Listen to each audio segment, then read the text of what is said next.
نحمدہ ونصلی علی رسولہ الکریم اما بعد فاعوذ باللہ من الشیطان الرجیم بسم اللہ الرحمن الرحیم رب اشرح لی صدری ویسر لی امری واحلل عقدۃ من لسانی یفقہوا قولی۔ السلام علیکم ورحمۃ اللہ وبرکاتہ۔ صراط مستقیم میں آپ سب کو خوش آمدید۔ پچھلے سبق میں ہم نے پڑھا تھا اللہ تعالیٰ فرما رہے ہیں کہ جو لوگ کفر کی روش اختیار کی اور اپنی خواہشات نفس کی پیروی کی، وہ سمجھتے رہے کہ ان سے کچھ فتنہ رونما نہیں ہوگا، لہٰذا وہ اندھے اور بہرے بن گئے۔ پھر اللہ نے ان پر مہربانی کی اور ان میں سے اکثر لوگ اور اندھے اور زیادہ بہرے بن گئے، اور جو کچھ یہ کرتے ہیں اللہ اسے خوب دیکھ رہا ہے۔ پھر اللہ تعالیٰ فرماتے ہیں کہ بلا شبہ جو لوگ کافر ہیں جنہوں نے کہا کہ مسیح عیسیٰ ابن مریم ہی اللہ ہے، حالانکہ مسیح نے تو یہ کہا تھا کہ اے بنی اسرائیل اللہ کی عبادت کرو جو میرا بھی رب ہے اور تمہارا بھی، کیونکہ جو شخص اللہ سے شرک کرتا ہے اللہ نے اس پر جنت حرام کر دی ہے، اس کا ٹھکانہ دوزخ ہے اور ظالموں کا کوئی بھی مددگار نہ ہوگا۔ پھر اللہ تعالیٰ فرماتے ہیں کہ جو لوگ کافر ہو چکے ہیں جنہوں نے کہا تھا کہ اللہ تین میں تیسرا ہے، حالانکہ الہ تو صرف وہی اکیلا ہے، اور اگر یہ لوگ اپنی باتوں سے باز نہ آئے تو ان میں سے جو کفر کر رہے ہیں انہیں دکھ دینے والا عذاب ہوگا۔ پھر اللہ تعالیٰ فرماتے ہیں کہ کیا یہ لوگ اللہ کے حضور توبہ نہیں کرتے اور اس سے بخشش طلب نہیں کرتے، حالانکہ اللہ بخشنے والا اور رحم کرنے والا ہے۔ پھر اللہ تعالیٰ فرماتے ہیں کہ مسیح عیسیٰ ابن مریم ایک رسول ہی تھے جن سے پہلے کئی رسول گزر چکے ہیں۔ ان کی والدہ راست باز تھیں، وہ دونوں کھانا کھاتے تھے۔ دیکھیے ہم ان کے لیے کیسے واضح دلائل پیش کرے ہیں، پھر بھی یہ دیکھیے کہ یہ لوگ کدھر بہکائے جا رہے ہیں۔ ہمارا آج کا سبق آیت نمبر 76 سے لے کر آیت نمبر 80 تک ہے، تو آج کا سبق شروع کرتے ہیں۔ بسم اللہ الرحمن الرحیم۔ قُلْ أَتَعْبُدُونَ مِن دُونِ اللَّهِ مَا لَا يَمْلِكُ لَكُمْ ضَرًّا وَلَا نَفْعًا وَاللَّهُ هُوَ السَّمِيعُ الْعَلِيمُ۔ آپ ان سے کہیے، کیا تم اللہ کو چھوڑ کر اس کی عبادت کرتے ہو جو نہ تمہارے نقصان کا کچھ اختیار رکھتا ہے اور نہ نفع کا، اور اللہ ہی سب کچھ سننے والا اور جاننے والا ہے۔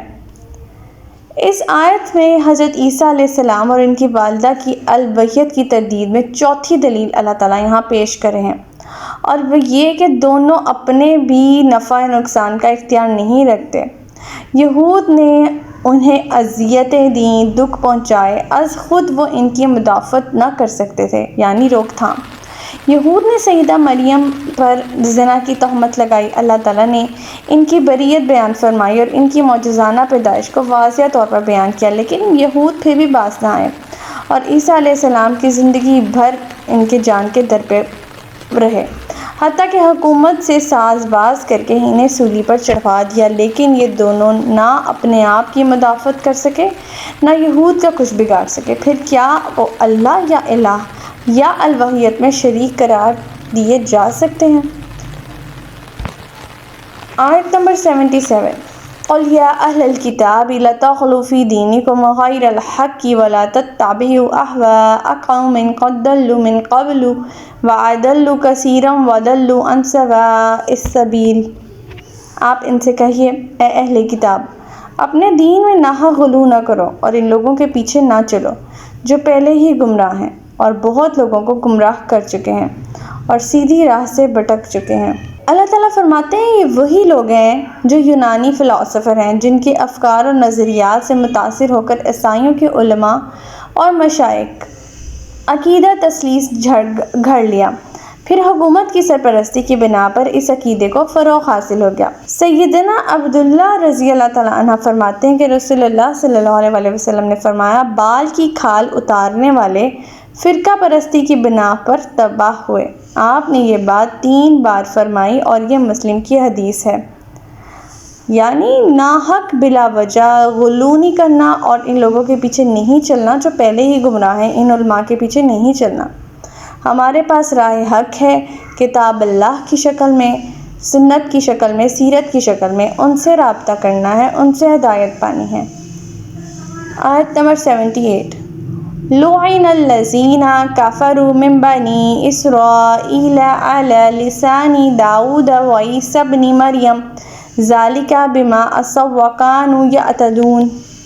بنی اسرائیل میں سے جو لوگ کافر ہو گئے ان پر داؤد اور عیسیٰ ابن مریم کی زبان سے لعنت کی گئی، کیونکہ وہ نافرمان ہو گئے تھے اور حد سے آگے نکل گئے تھے۔ ہم نے پڑھا تھا بندر والے لوگ داؤد علیہ السلام کا زمانہ بعثت عیسیٰ علیہ السلام سے کم و بیش 1000 سال پہلے کا ہے کہ یہاں ان کے کفر سے مراد ان کی نافرمانیاں، عہد شکنیاں، حدود اللہ سے تجاوز کرنا ہے، اور انہی جرائم کی بنا پر انہیں کافر کہا گیا ہے۔ ایسے لوگ زبور میں بھی ملعون قرار دیے گئے ہیں، یعنی زبور میں بھی ان پر لعنت کی گئی ہے اور انجیل میں بھی، اور اسی لعنت کا اثر یہ تھا کہ ان میں سے کچھ لوگ بندر بنا دیے گئے تھے اور کچھ خنزیر۔ بعض علماء کا خیال یہ ہے کہ داؤد علیہ السلام کی بعثت سے قبل ہفتے کے دن کی بے حرمتی کرنے والے لوگ بندر بنائے گئے تھے، اور یہ اسی دور کا واقعہ ہے۔ اور جن لوگوں نے سیدنا عیسیٰ علیہ السلام سے آسمان سے دسترخوان اترنے کا مطالبہ کیا تھا، پھر دسترخوان اترنے کے باوجود بھی ایمان نہیں لائے تھے، انہیں خنزیر بنا دیا گیا۔ واللہ اعلم بالصواب۔ بہرحال یہ تو قرآن کریم سے ثابت ہے کہ بنی اسرائیل کے کچھ لوگوں کو بندر اور کچھ لوگوں کو سور بنا دیا گیا تھا، اور یہ اسی لعنت کا اثر تھا۔ آیت نمبر 79۔ کانوا لا یتناہون عن منکر فعلوہ لبئس ما کانوا یفعلون۔ وہ ان برے کاموں سے منع نہیں کرتے جو وہ کر رہے تھے، اور جو وہ کرتے تھے وہ بہت برا تھا۔ یعنی برائی سے منع نہ کرنے والوں پر بھی لعنت کی گئی ہے۔ کسی معاشرے میں جب کوئی برائی رواج پائی جاتی ہے تو شروع میں چند ہی لوگ اس سے مرتکب ہوتے ہیں۔ اگر ایسے لوگوں کا بروقت اور سختی سے محاسبہ نہ کیا جائے تو وہ برائی رک نہیں سکتی، لیکن اگر اس سلسلے میں نرم گوشہ اختیار کیا جائے، سختی سے محاسبہ کیا جائے تو وہ برائی رک بھی جاتی ہے، لیکن اگر اس سلسلے میں نرم گوشہ اختیار کیا جائے تو اس بدی کا ارتکاب کرنے والوں میں اضافہ ہوتا جاتا ہے، اور ایک وقت ایسا بھی آتا ہے کہ اس بدی سے بچنے والے لوگ نہ صرف یہ کہ بدی کرنے والوں کو روکتے نہیں بلکہ ان سے میل ملاپ رکھنے میں بھی کوئی جھجک محسوس نہیں کرتے، اور بدی عام پھیل جاتی ہے۔ یہی وہ وقت ہوتا ہے جب عذاب الہی نازل ہوتا ہے، پھر اس عذاب سے نہ بدی کرنے والے بچتے ہیں اور نہ بدی سے اجتناب کرنے والے۔ اس آیت میں یہ بتایا جا رہا ہے کہ جس طرح بدی کا ارتکاب کرنا جرم ہے، اسی طرح بدی سے نہ روکنا بھی جرم ہے، اور جرم کے لحاظ سے دونوں برابر ہوئے۔ اللہ کی لعنت یا عذاب الہی کے دونوں مستحق یکساں ٹھہرے۔ آیت نمبر 80۔ تَرَىٰ كَثِيرًا مِّنْهُمْ يَتَوَلَّوْنَ الَّذِينَ كَفَرُوا لَبِئْسَ مَا قَدَّمَتْ لَهُمْ أَنفُسُهُمْ أَن سَخِطَ اللَّهُ عَلَيْهِمْ وَفِي الْعَذَابِ هُمْ خَالِدُونَ۔ ان میں سے اکثر کو آپ دیکھیں گے کہ وہ کافروں سے دوستی گانٹتے ہیں، جو اعمال وہ اپنے لیے آگے بھیج رہے ہیں وہ بہت برے ہیں، ان سے اللہ بھی ان پر ناراض ہو گیا اور خود بھی ہمیشہ عذاب میں رہیں گے۔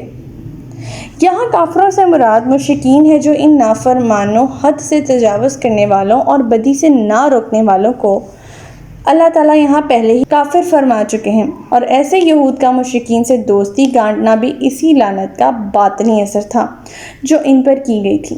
ظاہری اثر تو یہ ہوا کہ ان کی صورتیں مسخ کر دیں، یعنی انہیں بندر بنا دیا، انہیں سور بنا دیا۔ باطنی اثر کیا ہوا ان پر لعنت کا؟ وہ یہ ہوا کہ اللہ پر، اس کے انبیاء پر، اس کی کتاب پر، روز آخرت پر ایمان رکھنے کے باوجود وہ دوستیاں کن سے نبھاتے تھے؟ کافروں سے، جن کا نہ روز آخرت پر ایمان ہے، نہ کتاب پر، نہ انبیاء پر، بلکہ انبیاء کی تعلیم کی بجائے وہ دیوی دیوتاؤں کو مانتے ہیں اور انہی کی پرستش کرتے ہیں۔ بہت برے ہیں وہ کام جو یہ آگے بھیج رہے ہیں، اور اللہ ان سے بھی ناراض ہو گیا اور وہ خود ہمیشہ جہنم میں، عذاب میں ہمیشہ رہیں گے۔ تو ہمارا آج کا سبق یہیں تک تھا۔ اللہ تعالیٰ سے دعا ہے کہ اللہ تعالیٰ قرآن پاک کے احکامات پر ہمیں عمل پیرا ہونے کی توفیق عطا فرمائے۔